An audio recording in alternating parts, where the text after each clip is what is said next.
আসসালামু আলাইকুম। Food Hunter চ্যানেলে আপনাদের স্বাগতম। প্রোটিন এবং পুষ্টি উপাদানের পাওয়ার হাউস বলা হয় ডিমকে। অপরদিকে পেঁপেতে থাকে যথেষ্ট ফাইবার যা দেহের ওজন নিয়ন্ত্রণে কাজ করে।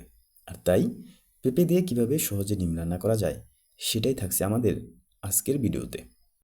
এর জন্য আমি দেশি মুরগির 4টি ডিম নিয়েছি। আপনারা চাইলে ব্রয়লার মুরগির ডিমও নিতে পারেন। আরও নিয়েছি হাফ কেজি পরিমাণ পেঁপে। এরপর একটি পাত্রে পরিমাণ মতো হলুদ গুঁড়া, ধনিয়া গুঁড়া, মরিচ গুঁড়া এবং লবণ নিয়েছি। মশলার সাথে সামান্য পরিমাণ পানি দিয়ে মিশ্রণ তৈরি করে নিলাম।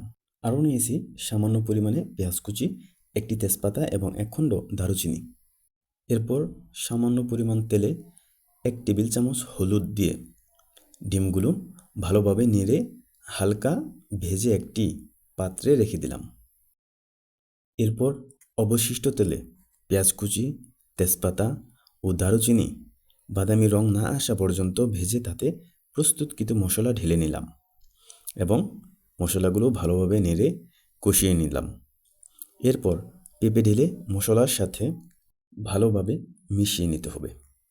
লক্ষ্য রাখবেন পেঁপের সাথে মশলা ভালোভাবে মিশেছে কিনা। এরপর ডিম দিয়ে ভালোভাবে নেড়ে নিলাম এবং পরিমাণ মতো পানি দিয়ে দিলাম। পানি দেওয়ার পর ভালোভাবে নেড়ে 5 মিনিট রেখে দিলাম। 5 মিনিট পর 1 টেবিল চামচ পরিমাণ শুকনো জিরা বাটা দিয়ে ভালোভাবে নেড়ে নিতে হবে।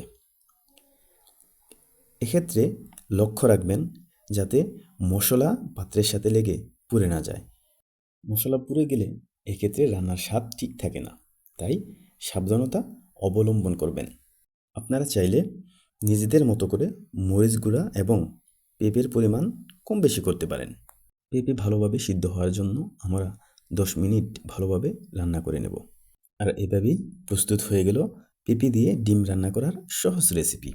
আপনারা বাসায় অবশ্যই এভাবে ট্রাই করবেন এবং জানাতে ভুলবেন না কেমন হলো আপনাদের রান্না। আজকের ভিডিওটা এখানেই শেষ করছি। দেখা হবে অন্য কোনো ভিডিওতে অন্য কোনো নতুন রেসিপি নিয়ে। সে পর্যন্ত ভালো থাকবেন আর ফুড হান্টার চ্যানেলের সাথেই থাকবেন। আল্লাহ হাফেজ।